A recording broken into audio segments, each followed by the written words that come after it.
Selamat pagi, di sini kami dari kelompok Kesongan yang beranggotakan saya sendiri Albert, Hadniah, Revi Nopitasari.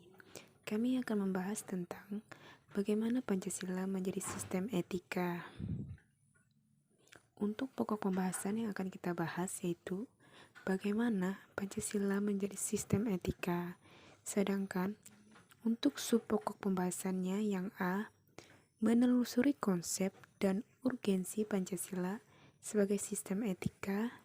Yang B, menanya alasan diperlukannya Pancasila sebagai sistem etika. Yang C, menggali sumber historis, sosiologis, politis tentang Pancasila sebagai sistem etika. Yang D, membangun argumen tentang dinamika dan tantangan Pancasila sebagai sistem etika.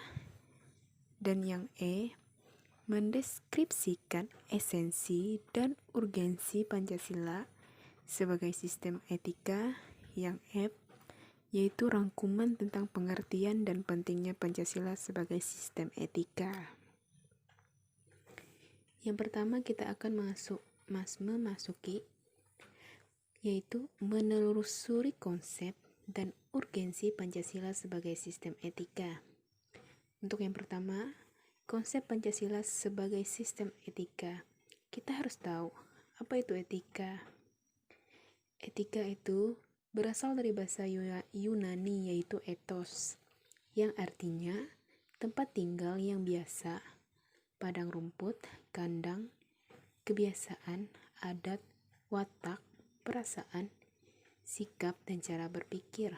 Jadi, etika ini dapat disimpulkan sebagai ilmu tentang segala sesuatu yang biasanya dilakukan atau ilmu tentang adat kebiasaan. Jadi, etika ini adalah watak dari seseorang yang ditunjukkan melalui perbuatannya. Di bawah ada gambar contoh etika. Biasanya, kalau kita sekolah, baik itu di TK, SD, SMP, SMA, pasti etika ini sudah diajarkan kepada kita bahwa selama ujian atau ulangan dilarang mencontek, karena mencontek itu melanggar etika dalam sekolah, karena perbuatan mencontek itu tidak bagus. Itu bisa merugikan diri kita sendiri maupun orang lain di sekitar kita. Selanjutnya, yang gambar yang kedua itu etika di mana kita pergi ke sekolah harus berpamitan kepada orang tua. Ya, biasanya dengan cara mencium punggung tangannya. Ini mencerminkan etika akhlak kita kepada orang tua, yaitu kita menghormati kedua orang tua kita yang sudah melahirkan dan membesarkan diri kita. Jadi, etika ini harus ditanamkan dari sejak kecil. Sikap patuh dan taat serta menghormati kedua orang tua ini harus dijalankan. Sedangkan untuk gambar yang ketiga yaitu moral. Moral dan etika itu sangat berpengaruh dalam kehidupan kita sehari-hari. Jadi, jika kita sudah memiliki moral yang kurang baik, maka etika atau kebiasaan yang kita tunjukkan kepada orang lain itu tidak baik juga, maka itu akan sangat berpengaruh besar. Maka diperlukan moral dan etika yang bagus.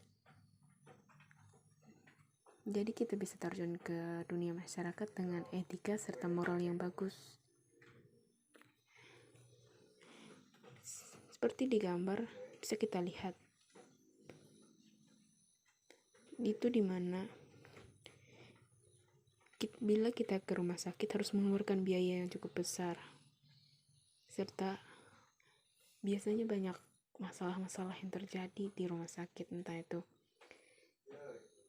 pelayanannya kurang bagus, entah itu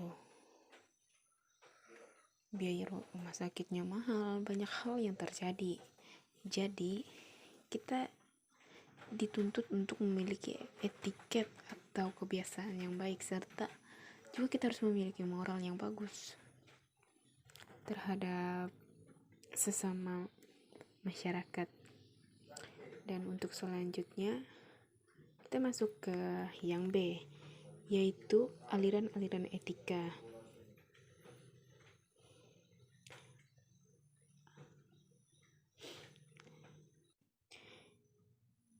Di dalam aliran-aliran etika dibagi menjadi 3 etika.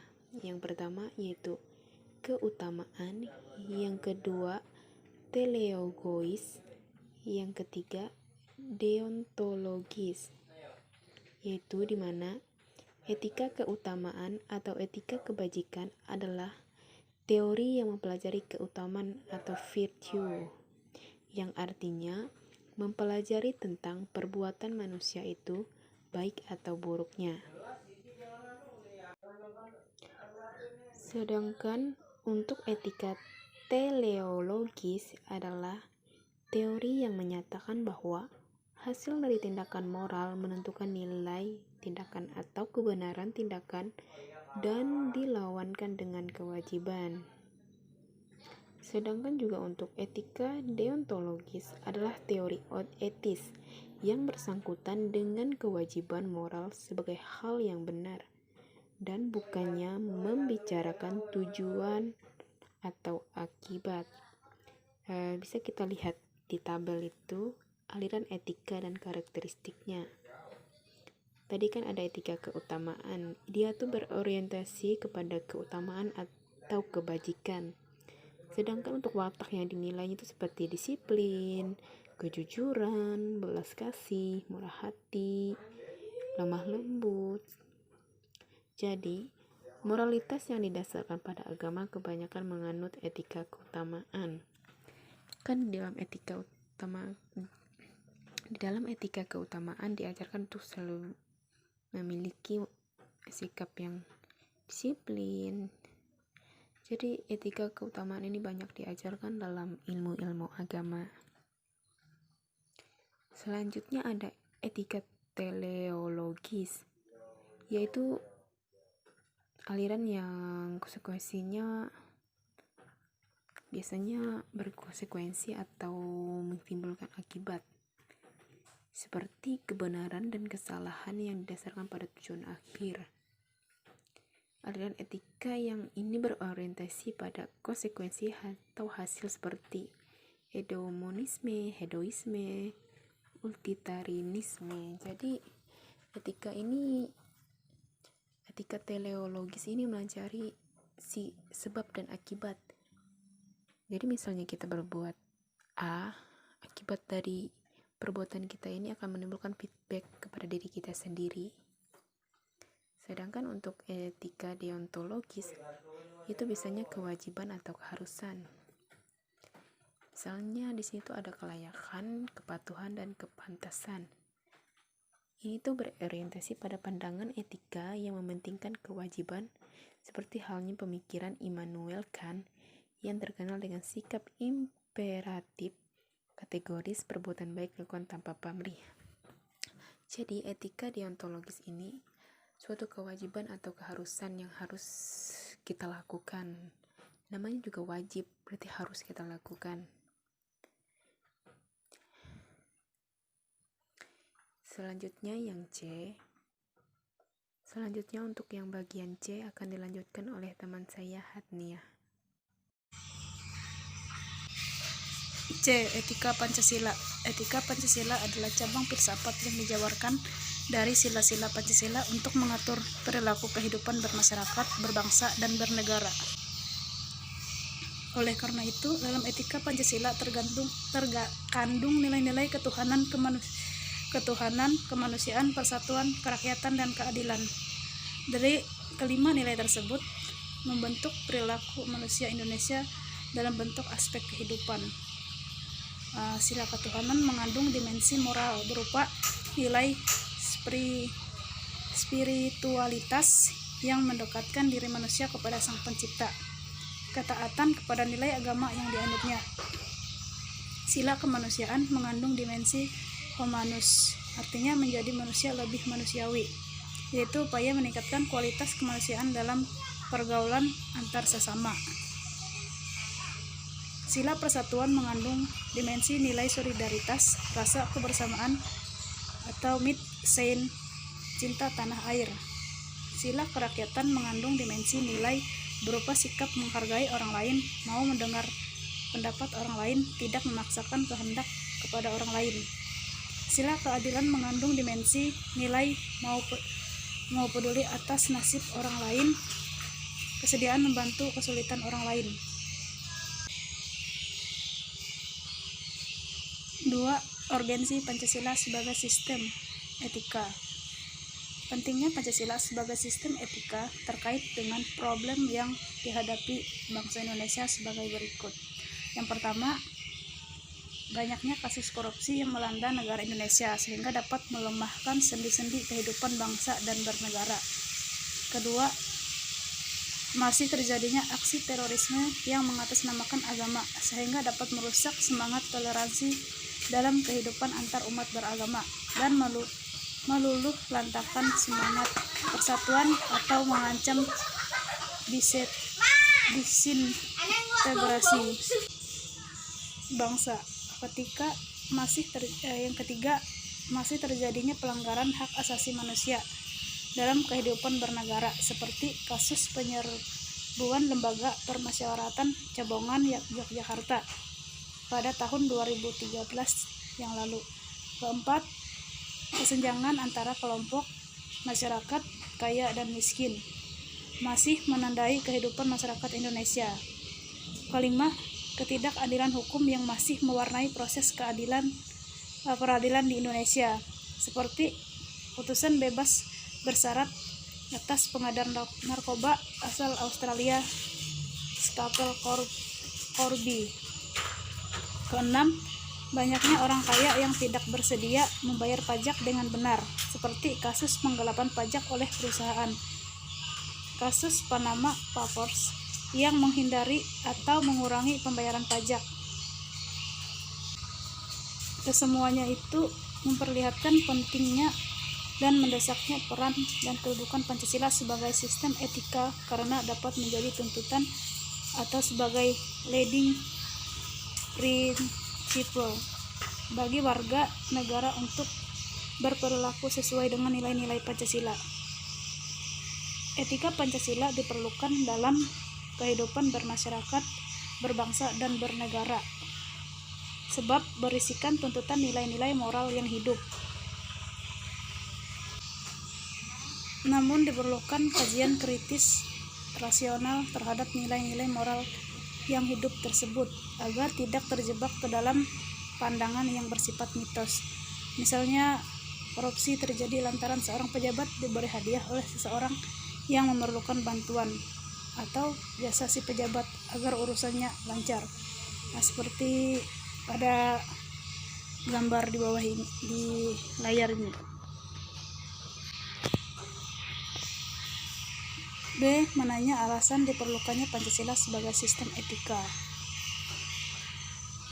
Kita perlu mengetahui bahwa Pancasila sebagai sistem etika tidaklah muncul begitu saja. Pancasila sebagai sistem etika diperlukan dalam kehidupan politik, mengatur sistem penyelenggaraan negara. Beberapa alasan mengapa Pancasila sebagai sistem etika itu diperlukan dalam penyelenggaraan kehidupan bernegara di Indonesia.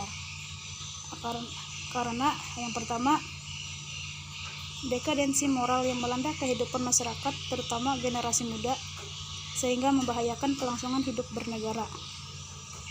Generasi muda yang tidak mendapat pendidikan karakter yang memadai dihadapkan pada pluralitas nilai yang melanda Indonesia sebagai akibat globalisasi sehingga mereka kehilangan arah. Dekadensi moral itu terjadi ketika pengaruh globalisasi tidak sejalan dengan nilai-nilai Pancasila, tapi justru nilai-nilai dari luar berlaku dominan. Contohnya dekadensi moral, penyalahgunaan narkoba, kebebasan tanpa batas, rendahnya rasa hormat kepada orang tua, menipisnya rasa kejujuran, tawuran di kalangan pelajar, dan semua itu menunjukkan lemahnya tatanan nilai moral dalam kehidupan bangsa Indonesia. Yang kedua, korupsi akan bersimaharajalela karena para penyelenggara negara tidak memiliki rambu-rambu normatif dalam menjalankan tugasnya. Para penyelenggara negara tidak dapat membedakan batasan yang boleh dan yang tidak, pantas dan tidak, baik dan buruknya. Dan yang ketiga, kurangnya rasa perlu berkontribusi dalam pembangunan melalui pembayaran pajak. Hal tersebut terlihat dari kepatuhan pajak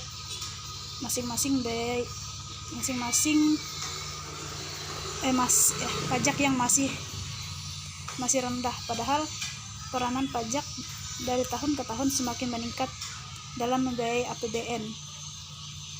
Pancasila sebagai sistem etika dapat mengarah wajib pajak untuk secara sadar memenuhi kewajiban perpajakan dengan wajib.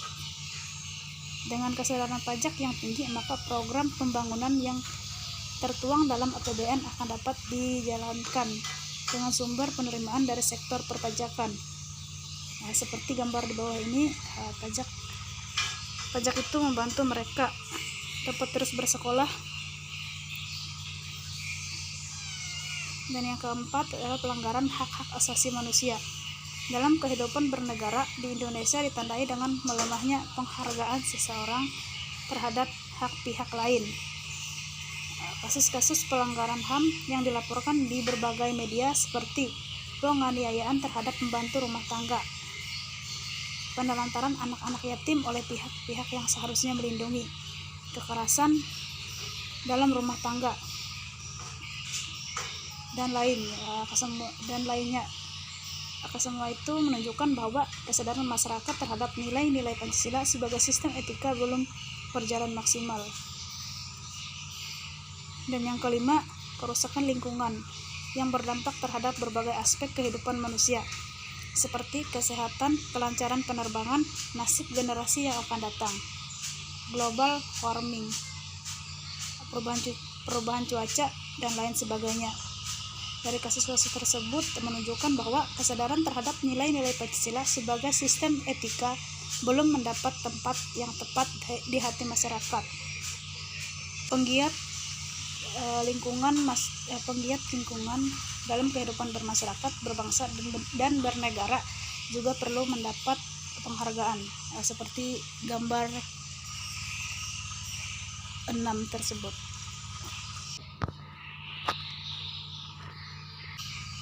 Lingkungan hidup yang nyaman melahirkan generasi muda yang sehat dan bersih, sehingga kehidupan bermasyarakat, berbangsa, dan bernegara menjadi lebih bermakna, sebagaimana tercermin pada di gambar berikut ini. Menanam pohon sebagai bentuk kesadaran atas lingkungan hidup yang asri.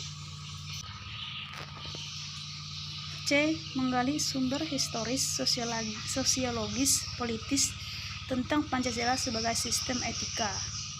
Yang pertama, sumber historis.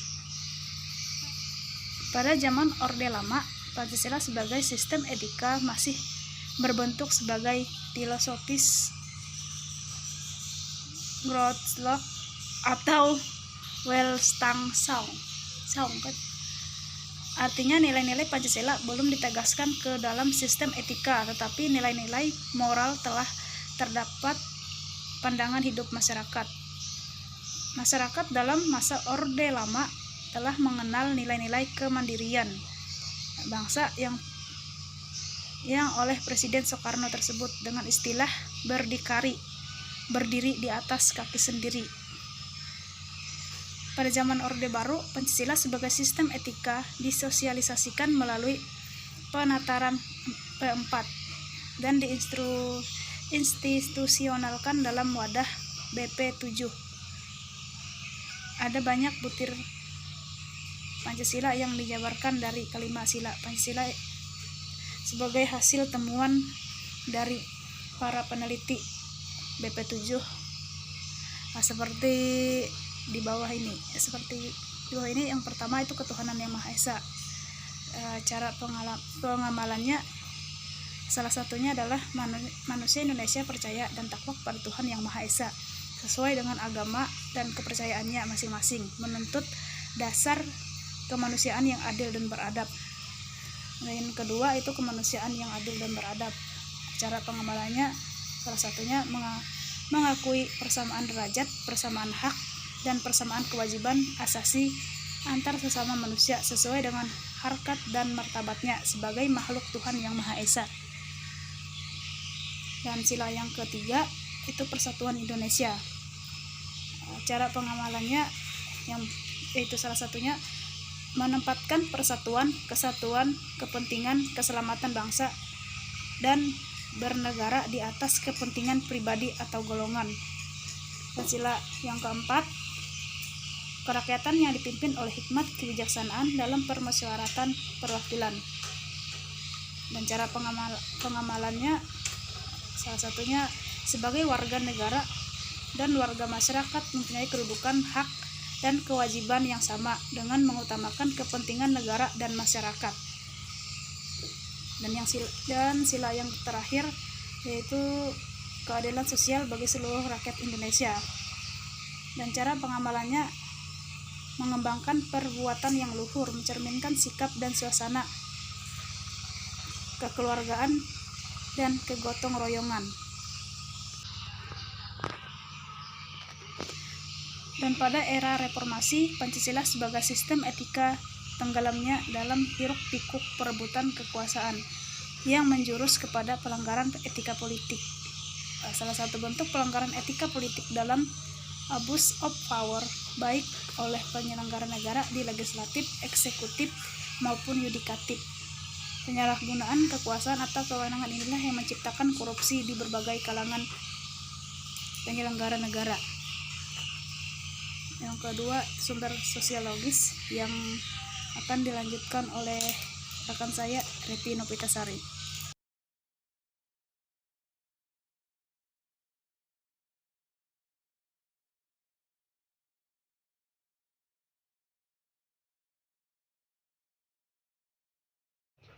Yang ketiga ada sumber politis. Sumber politis Pancasila sebagai sistem etika terdapat dalam norma-norma dasar sebagai sumber penyusunan berbagai peraturan perundang-undangan di Indonesia. Etika politik mengatur masalah perilaku politikus berhubungan juga dengan praktik institusi sosial, hukum, komunitas, struktur-struktur sosial, politik, serta ekonomi. Nah, pada slide ini ada gambar hubungan antara dimensi tujuan, sarana, dan aksi politik. Jadi, etika politik itu memiliki 3 dimensi. Dimensi yang pertama yaitu dimensi tujuan. Dimensi ini terumuskan dalam upaya pencapaian kesejahteraan masyarakat dan hidup damai yang didasarkan pada kebebasan dan keadilan. Dimensi yang kedua ada dimensi sarana. Dimensi ini memungkinkan pencapaian tujuan yang meliputi sistem dan prinsip-prinsip dasar pengorganisasian, praktik penyelenggaraan negara, dan yang mendasari institusi-institusi sosial. Dimensi yang ketiga ada dimensi aksi politik. Nah, dimensi ini berkaitan dengan pelaku pemegang peran sebagai pihak yang menentukan rasionalitas politik. Yang selanjutnya ada D, membangun argumen tentang dinamika dan tantangan Pancasila sebagai sistem etika. Yang pertama ada argumen tentang dinamika Pancasila sebagai sistem etika. Yang pertama ada zaman Orde Lama. Nah, pada zaman Orde Lama, pemilu itu diselenggarakan dengan semangat yang sangat membara, semangat demokrasi yang banyak diikuti oleh partai politik, tetapi dimenangkan hanya dengan 4 partai politik. Tidak dapat dikatakan bahwa pada zaman pemerintahan di Orde Lama mengikuti sistem etika Pancasila, karena bahkan ada tudingan dari pihak Orde Baru bahwa pemilihan umum pada zaman Orde Lama dianggap terlalu liberal karena pemerintahan Soekarno menganut sistem demokrasi terpimpin yang cenderung otoriter. Yang kedua, zaman Orde Baru. Nah, pada zaman Orde Baru ini muncullah konsep manusia Indonesia seutuhnya sebagai cerminan manusia yang berperilaku dan berakhlak mulia sesuai dengan nilai-nilai Pancasila. Yang ketiga yaitu sistem etika Pancasila pada era reformasi.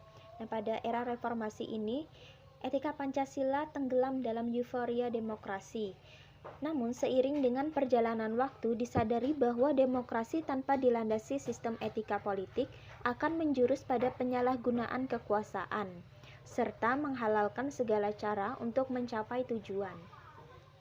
Seperti pada slide ini ada gambar hilangnya nasionalisme, di mana gambar ini mulai memudar, mengisyaratkan kita bahwa saat ini rasa nasionalisme dan kebangsaan terasa telah memudar.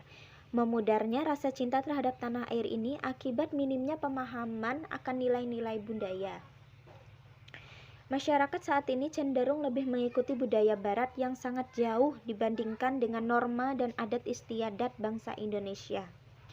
Sebagai contoh, masyarakat lebih suka menggunakan produk-produk luar negeri dibandingkan menggunakan produk lokal, karena mereka beranggapan bahwa produk lokal itu kurang mengikuti perkembangan zaman. Contoh lainnya, pada generasi muda misalnya, sangat jarang saat ini generasi muda yang menghafal lagu-lagu kebangsaannya. Apabila mereka ditanya mengenai apa lagu favorit mereka, maka mereka tidak akan menyebutkan lagu kebangsaan mereka, melainkan mereka akan menyebutkan lagu yang tidak menunjukkan rasa nasionalisme serta rasa cinta terhadap tanah air. Jadi di sini diperlukan peran dari pemerintah untuk membangkitkan rasa nasionalisme, rasa cinta tanah air, dan bangga terhadap bangsa sendiri. Misalnya tadi masyarakat Indonesia yang lebih suka menggunakan produk luar negeri dibandingkan dengan produk lokal, maka peran pemerintah bisa dengan meningkatkan kualitas dan kuantitas produk-produk lokal sehingga bisa diminati oleh masyarakatnya, sehingga rasa nasionalisme tidak pudar dan hilang begitu saja. Yang kedua, ada argumen tentang tantangan Pancasila sebagai sistem etika. Yang pertama, tantangan terhadap sistem etika Pancasila pada zaman Orde Lama berupa sikap otoriter dalam pemerintahan sebagaimana yang tercermin dalam penyelenggaraan negara yang menerapkan sistem demokrasi terpimpin. Hal tersebut tidak sesuai dengan sistem etika Pancasila yang lebih menonjolkan semangat musyawarah untuk mufakat. Yang kedua, tantangan terhadap sistem etika Pancasila pada zaman Orde Baru terkait dengan masalah KKN atau korupsi kolusi nepotisme yang merugikan penyelenggaraan negara. Hal tersebut tidak sesuai dengan keadilan sosial karena nepotisme, kolusi, dan korupsi hanya menguntungkan segelintir orang atau sekelompok tertentu. Yang ketiga, yaitu tantangan terhadap sistem etika Pancasila pada era reformasi, berupa euforia kebebasan berpolitik sehingga mengabaikan norma-norma moral. Misalnya, munculnya anarkisme yang memaksakan kehendak dengan mengatasnamakan kebebasan berdemokrasi. Yang E, mendeskripsikan esensi dan urgensi Pancasila sebagai sistem etika. Yang pertama ada esensi Pancasila sebagai sistem etika. Yang pertama, hakikat sila ketuhanan. Nah, hakikat sila ketuhanan ini terletak pada keyakinan bangsa Indonesia bahwa Tuhan sebagai penjamin prinsip-prinsip moral. Artinya, setiap perilaku warga negara harus didasarkan atas nilai-nilai moral yang bersumber pada norma agama. Yang kedua, hakikat sila kemanusiaan. Tindakan kemanusiaan yang mengandung implikasi moral diungkapkan dengan cara dan sikap yang adil dan beradab, sehingga menjamin tata pergaulan antar manusia dan antar makhluk yang bersendikan nilai-nilai kemanusiaan yang tertinggi, yaitu kebajikan dan kearifan. Yang ketiga, hakikat sila persatuan. Hakikat ini terletak pada kesendian untuk hidup bersama sebagai warga bangsa yang mementingkan masalah bangsa di atas kepentingan individu atau kelompok. Sistem etika ini berlandaskan pada semangat kebersamaan, solidaritas sosial, akan melahirkan kekuatan untuk menghadapi penetrasi nilai yang bersifat memecah belah bangsa. Yang keempat, ada hakikat sila kerakyatan, terletak pada prinsip musyawarah untuk mufakat, artinya menghargai diri sendiri sama halnya dengan menghargai orang lain. Yang kelima, ada hakikat sila keadilan sosial bagi seluruh rakyat Indonesia. Merupakan perwujudan dari sistem etika yang tidak menekankan pada kewajiban semata atau menekankan pada tujuan belaka, tetapi lebih menonjolkan keutamaan yang terkandung dalam nilai keadilan itu sendiri. Yang kedua, ada urgensi Pancasila sebagai sistem etika. Yang pertama, meletakkan sila-sila Pancasila sebagai sistem etika berarti menempatkan Pancasila sebagai sumber moral dan inspirasi bagi penentu sikap, tindakan, dan keputusan yang diambil oleh setiap warga negara. Yang kedua, Pancasila sebagai sistem etika memberi setiap warga negara sehingga memiliki orientasi yang jelas dalam tata pergaulan baik lokal, nasional, regional, maupun internasional. Yang ketiga, Pancasila sebagai sistem etika dapat menjadi dasar analisis bagi berbagai kebijakan yang dibuat oleh penyelenggara negara sehingga tidak keluar dari semangat negara kebangsaan yang berjiwa Pancasilais. Yang keempat, Pancasila sebagai sistem etika dapat menjadi filter untuk menyaring pluralitas nilai yang berkembang dalam kehidupan masyarakat sebagai dampak globalisasi yang mempengaruhi pemikiran warga negara.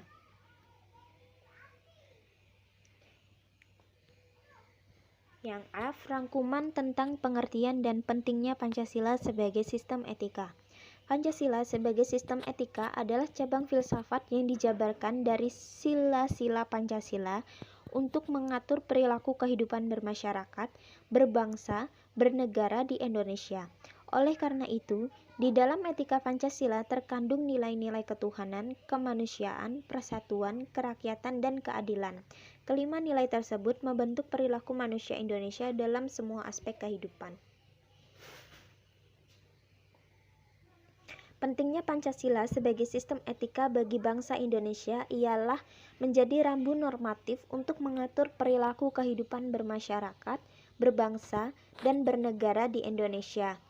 Dengan demikian, pelanggaran dalam kehidupan bernegara seperti korupsi atau penyalahgunaan kekuasaan dapat diminimalkan. Sekian presentasi dari kelompok kami, terima kasih.